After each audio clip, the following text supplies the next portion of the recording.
high school football landscape has totally changed, even from my days playing in the late 90s, where we had here in Hillsborough County probably a total of 17 public high schools.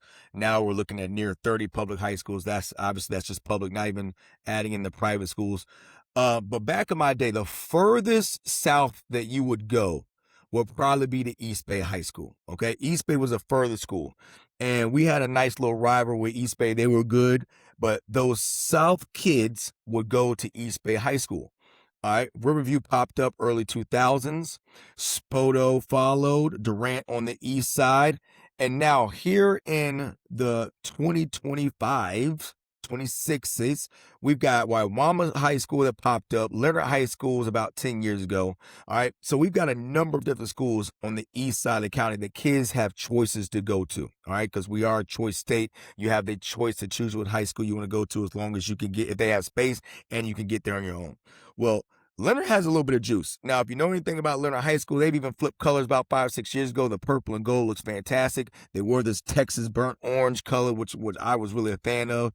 University of Texas came after them on some humbug stuff. They flipped their colors. But now, even the flip of the colors, they flipped coaches a few times. They've had some success. They had some ups and downs. But this past season, Leonard was a little bit of a problem, okay? Folks didn't necessarily, they took him lightly, and they showed up a lot of times when teams took them lightly. Our guest today is the head coach at Leonard High School, Leonard Longhorns, that is, an 8-3 football team last season. Do a great job with promoting their school. Head coach KB Belton. Coach, welcome. Hey man, I appreciate you having me on. I really, really do. Appreciate it, brother. Absolutely, absolutely, absolutely. Now, Coach, just tell the people who don't know you, give me your coaching background, where you're from, and how you ended up at Leonard.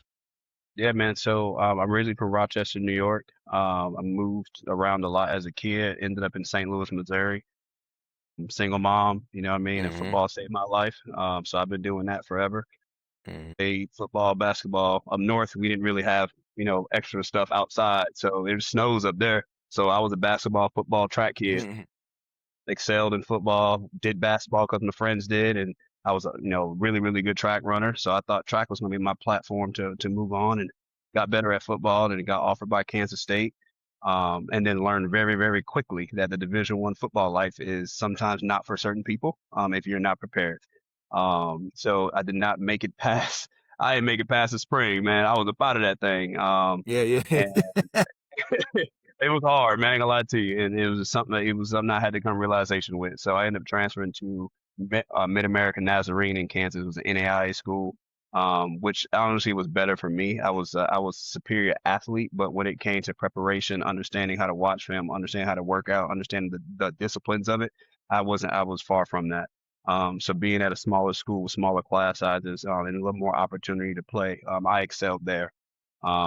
Met my now wife at Mid America. She plays soccer. And, one day she was like, well, I can't do this cold. She went to Palmetto High School. She said, I can't do the cold. I'm out. And she was like, if you want to stay, then let's ride. Well, I got in my 2001 Monte Carlo and we slid. Um, so I moved to Palmetto, and I wanted to get back into coaching. And just missed the Yeah. game, and I started at East Manatee Bulldogs. Actually, I started at Palmetto Trojans, so Palmetto Trojans Youth Okay. League. Coached some really good players there. Jalen Wester, both of the Wester boys. So some really good talented players in Palmetto. And then I went to East Manatee Bulldogs because we lived out east, and then I got an opportunity to coach the middle school program at Outdoor Academy in Sarasota, and then that's kind of where it built for me. Okay. Did the middle school there for 2 years, and then jumped into the offensive coordinator at the high school. Stayed there for 2 years, and then took over the head coaching job there as well too. So I Mm. literally started from the bottom all and just grew as a coach. And then I got Okay. the Okay. opportunity after leaving ODA. Um, I had a friend and coach Rashad West who was at Lakewood Ranch at the time. He ended up taking the Palmetto job, and reached out to him. He said, "Hey man, I went to school with Matt Kitchie. He's at Leonard. Yep. He's looking for an offensive guy." I met with Kitchie. We hit it off, and that's how I got to Leonard. I was a wide receivers coach at the time when Kitchie was there in 21, 22, right after COVID stuff hit. Mm-hmm. Um, and then my wife got pregnant. That kind of threw a wrench into it. And so I stepped away from coaching and then, got a high paying job like we always want because coaching don't pay you nothing. And my wife figured out like Right. I just love coaching ball, man. I just do. And so she said, Yeah. after our child was born, go back. So go back and teach. And I put some feelers out there. Then Kitchen hit me up. Was like, hey man, I'm stepping down. I'm going to be the AD at Southeast High School. You should apply. And I did, and it worked out for Okay. me. And I just went all in on it, and that's how I am where I am now. Man, good story. Motivating, inspiring. We got a lot of kids who come in with big time dreams, and you've now been in Hillsborough County for a number of years. Yeah, Your coaching style, how do you meet your athletes where they are? Because these kids in the late 2000 or the 2026 kids that we have now, they're vastly different than your era, even my era. But yeah. for coaches, we got to kind of meet them where they are, right? So we can't frown upon the things that they're into. We can't frown upon what they don't know. We got to kind of help them get there from where they're at. In your own words, how do you help your athletes? How do you meet your athletes where they are?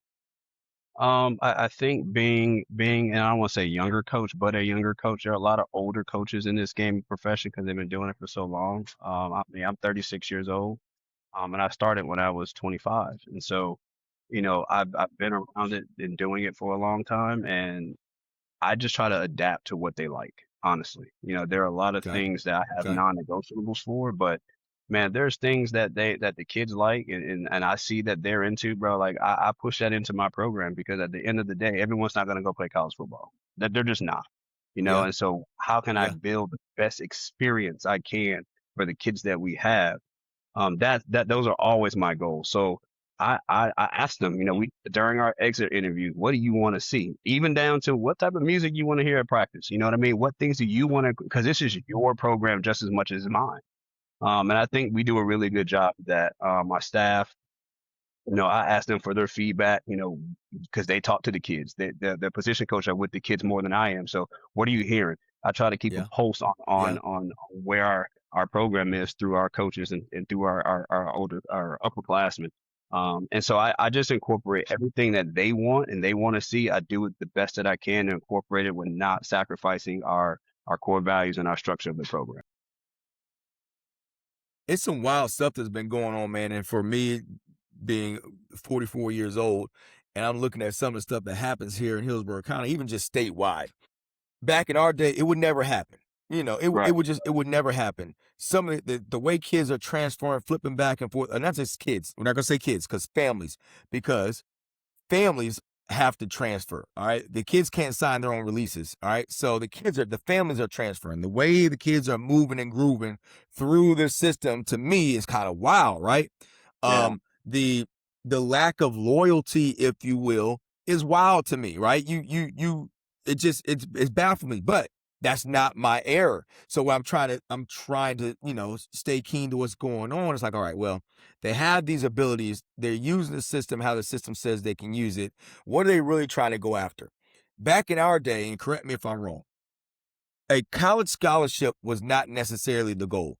Matter of fact, we played ball in high school because that was the next step after Little League. Like, after JV ball, after varsity Little League ball, next up was either JV or varsity in your high school. It was the thing to do. All right.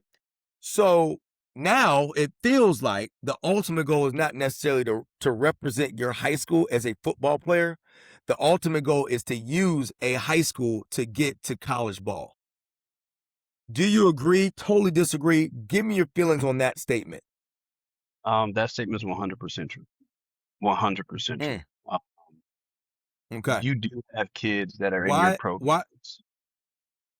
You, Yeah, you, go you do ahead. have kids that are in your program that just love to play football. They love to be around it. They love working out. They love that camaraderie. They do. You know what I mean? But when you start Mm-hmm. talking about 70% of your roster, they all want to go to the next level. Now a lot of that is going to hit them reality of like, okay, I'm not good enough. I'm not big enough. I'm not fast enough. That'll hit them eventually.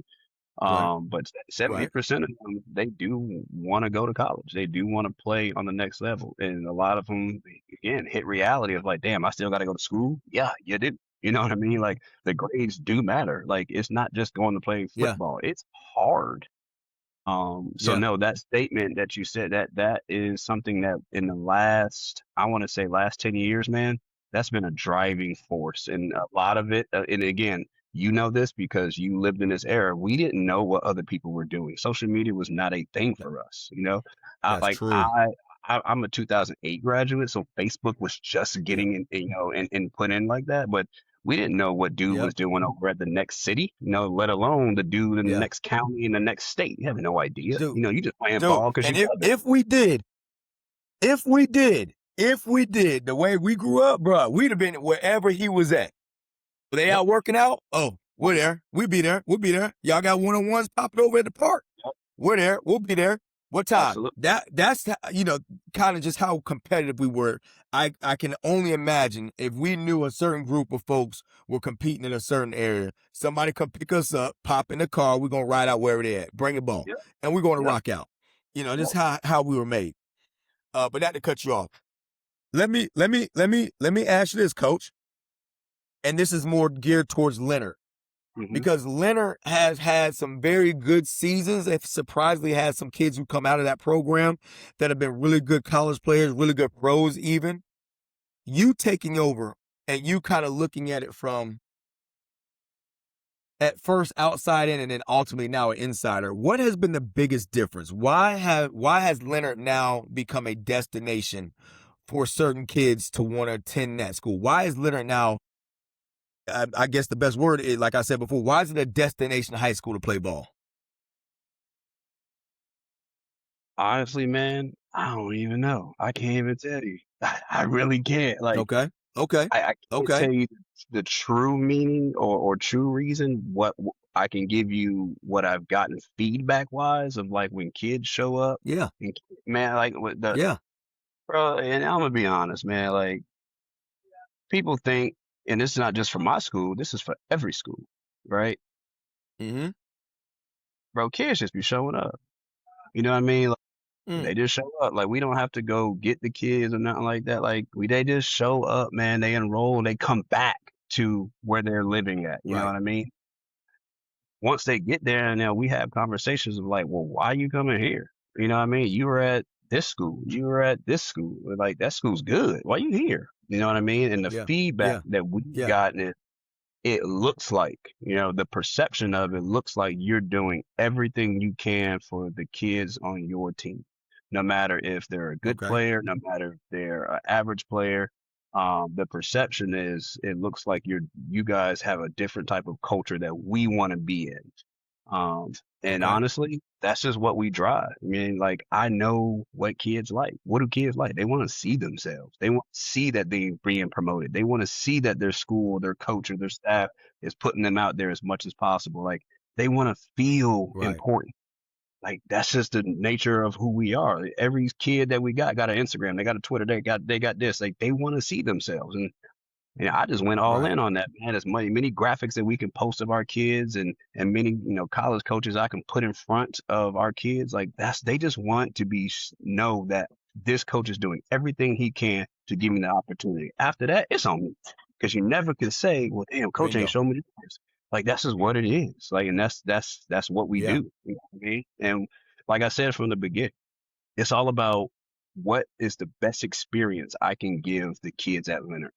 It's for me, it's Okay. not about the college thing. That'll take care of himself. Like obviously everybody knows Makai's out there. Makai takes care of himself. I don't have to call LSU. LSU call Makai. You know what I mean? Like those high Right. profile players Right. are going to take care of themselves. How can I get the kids to D2s, D3s, NAIAs, HBCUs? That's the hard work, right? Mm-hmm. Because most of those are Right. are out of state. People don't recruit Florida because they scared that they're going to go not come back. They're going to come back home. Like that's hard, and Mm-hmm. so we stop focusing on getting the kids to school. We start focusing on how can I make you the best prepared to go to school, and how can I give you the Mm-hmm. best high school experience to play in this game? Because eventually this game will stop for you. And so I want you to have those Yes. memories of having a great experience. I love the game day experience. I love what we can do with the limited resources that we have of, like bro, we ain't got no locker room. You know what I mean? Like we share a locker room with the PE kids. You know what I mean? Like Yeah, people think it's boring. yeah, It ain't, bro. Like we surely getting it out the mud over here, man. And so like I right. just thought, hey man, I'm gonna make sure that every single game that their jerseys are on their lockers because that's an experience they should have. Like a varsity football player Hmm. shouldn't have to go collect their jersey from the coach's office. That's stupid. You know what I mean? Like Hmm. we want to Hmm. make sure they feel important. They feel like it's different. And so that's what we've been driving. That's the feedback we've been getting. Good. I love it. And like I said in the intro, man, before it was only East Bay down there. East Bay got all that.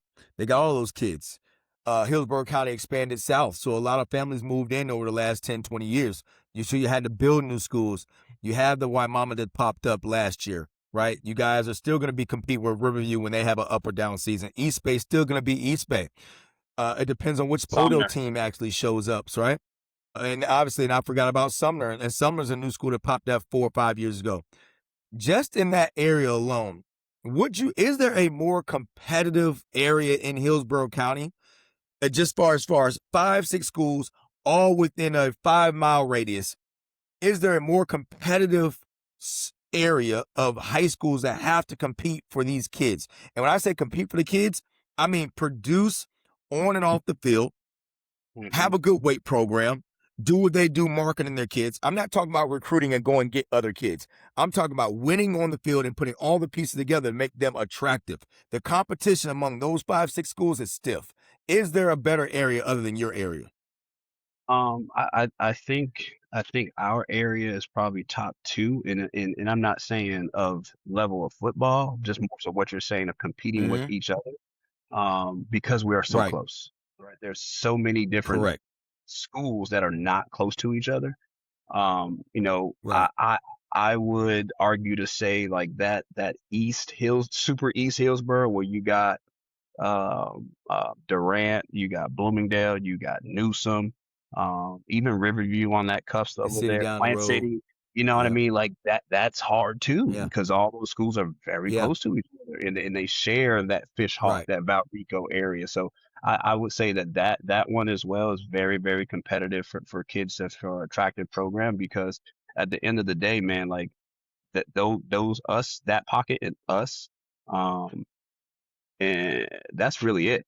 That East Hillsborough and Southeast Borough, East Hillsborough, we don't get the elite talent kids day in and day out. The Tampa Jags, the progress, like all those kids don't go to our schools, and so we retooling is a lot harder. And so now you got to look at how can you make your program more attractive to families that are in your area so they stay in your area. That's the hardest piece, you know, Right. because at the end of the Right. day, man, people, this generation of people, like you're talking about the families in their 30s and their 35s, they don't know Winter as a good school. They know it when they were in high school that they sucked. You know what I mean? And so that's the perception of, oh, this school wasn't good, you know, and even though there were very good years under the coaches we had at Leonard, they don't know that. They know the Armwoods, they know the Techs, they know the Gaithers, they know the more dominant programs. And so now the change of perception is going to be harder. So you got to involve yourself in the communities. You got to do so much more to just be able to keep the kids that are in your area.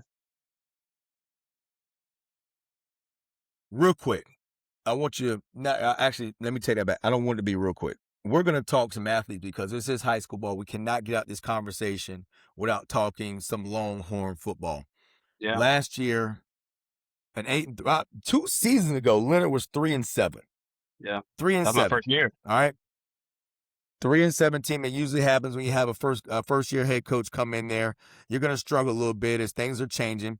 And then you go from a 3-7 team to a 6-4 team. You're up above 500. You're 6-4. I think if memory serves me correct, you guys may have won your first 5 or 6 games, right? Something good happened that year. All right. Take it to last year, the 2025-26 season.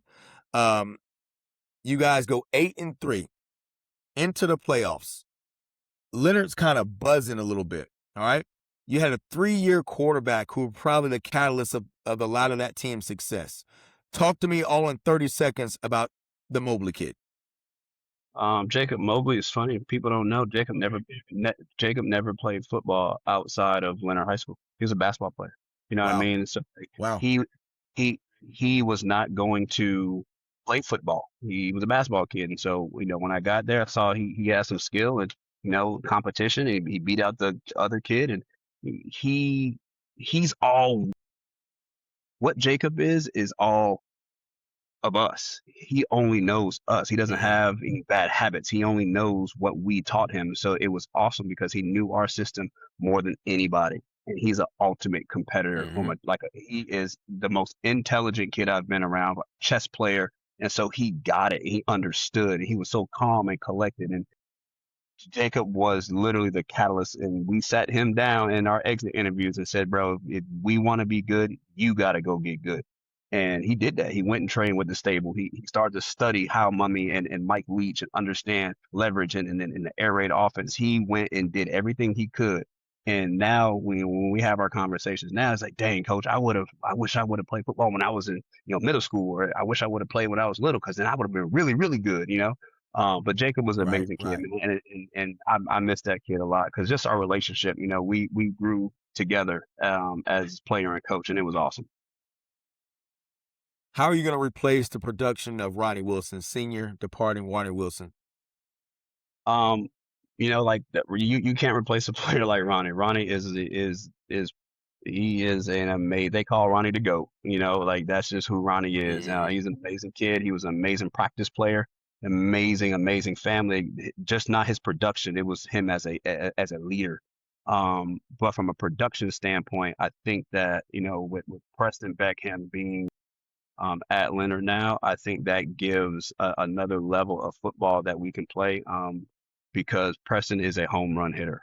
And coming off, I think he had 11 touchdowns, 1,100 yards. Um, and, a kid that just showed up and was like, hey, man, I'm over here now. I think he's going to be really, really good, but it's going to be a collective. I think that's going to be, Preston being pushed into the system now, and having the skill guys we have on the outside. I think it's going to be collective to replace that. Is your offensive line or your defensive line better? Which one gets the nod? Your offensive Um, line is your offensive line better than your defensive line, or is your defensive line better than your offensive line? Who gets the nod? so I want to say our defensive line, man. Like we got some dudes who can get after the ball. Like we got some dudes on the defensive line. Who's up there? Drop some names on it. Drop some names on us, Coach. Drop some names. So and I'm projecting here, but I think Trey Knight. Um, Okay. I think Trey Knight's going to be a powerful kid. He's a 28. He's a 28 defensive tackle. I think he's going to be a power forward kid. Okay. Parker Owens, and these are 28 kids, you know what I mean? Like, and these are kids who played as sophomores Mm, last year. Parker Owens is working his tail off. I think he's going to be a college football player. Um, and then we turn around with Jackson Earl. He's a 27. He's been with us since he was a freshman. Playing the edge, he's gonna be a game. We're so deep on defensive line, it's crazy. We got a lot of freaking kids. right. A kid who just showed up last week, Zion Hill. He was at Jefferson. Big kid. You know what I mean? He came with Right. 11 and a half sacks Right. last year. So our defensive line, man, is really, really. I think they're going to be special. Like they're not the. I'm going to Nebraska. I'm going to Michigan. They're not those type of kids right now. But I think that they're going to be better than our collective, because as a group they are busting their tails. Who who's the captain on defense? Makai Williams. Okay. All right. And Yeah. and Yeah. and what makes him the leader, the vocal leader, the physical leader? What makes him that dude on defense? I think because he's grown into his body now. Makai is only 16, right? He's 16 years old. He's not even a 17-year-old kid. He's about to be a senior in high school, and so now he's starting to develop a more of a voice, and he knows what it takes because he's there, right? He's committed to a Power Four school, Okay. so Okay. him knowing what it takes to get to the level of what these kids are looking for, uh, he's now being that vocal leader of like, follow me, because this is where we can go. I've seen it. I've been here on the 3-7. I've been on the 6-4. I've been on the 8-3. Trust what these dudes are saying. Bust your tail, and it can happen for you where it's supposed to happen for you. He is being an ultimate leader. Now, Somebody has to take the snaps. Somebody's got to throw the football. You lose a 3-year starter. You Yeah. had some guys who came in the offseason. How in the heck does a coach handle a quarterback battle? Um, So this one's gonna be tricky. I'm not gonna lie to you, man. I'm and it's just straight honest. We got three guys who can get it done. But it's all about competition.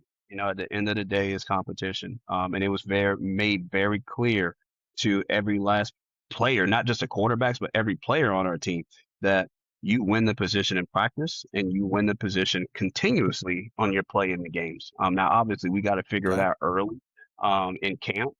Um, but we're going to put those kids to test. We're going to put them in situations that they have to be ready to do, and it's going to be the best quarterback who can give us the best chance to win.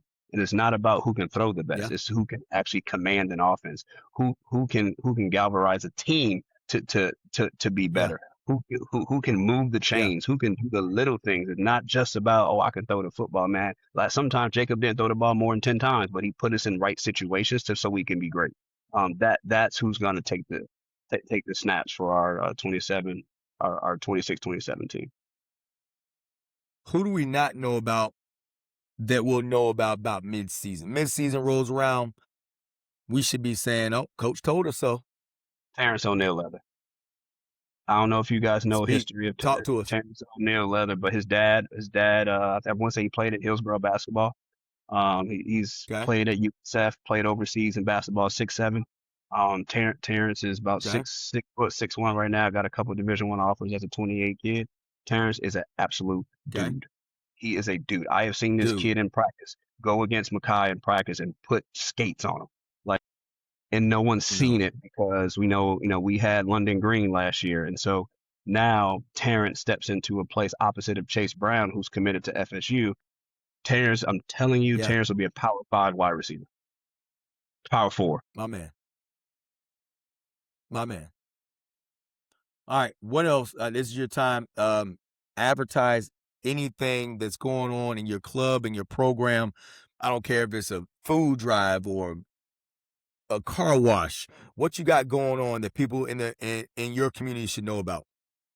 Man, honestly, like we don't have anything going on in our community right now. Besides, we're just working hard as we can to be the best individuals, the best Okay. team, the best people in our area, so we can continue to keep our grades up. Man, we were the second highest GPA in Hillsborough County for football, 3.407. Like we almost beat Newsom, and we were a hundred of a point off of beating Newsom in GPA. Like that's what we're driving right Okay. now. But something that we're looking to do a 5K run, a Christmas holiday 5K run just for our community, just because we don't have that yet. We're Okay. such a new school, 2006. We don't have the alumni and things like that. We want to start bringing the community together and bring our alumni back. The small alumni that we have. Most people know because of Deontay Johnson, right? He went to Leonard. He graduated from Leonard. He played for the Steelers and things like that, which me and D talked the other day. So we know that like that's the biggest thing. But right now we're just trying to focus on us. We're trying to focus on, raising our school level up from an academic standpoint, raising the awareness of everything we got going on down in South Hillsborough County. My man. This was good, coach. This is good. This is good. This is good. You're the first interview of the summer. I A lot of respect for your journey. A lot of respect for your team. This has been a good interview, man. I appreciate your time, brother. Man, anything you need, man, I'm always here. I appreciate you, brother, for the All platform. right. You're welcome, my man. You're welcome. Don't hang up. I'm gonna cancel the call, but do not hang up, my man. Bingo, bingo, bingo. All right.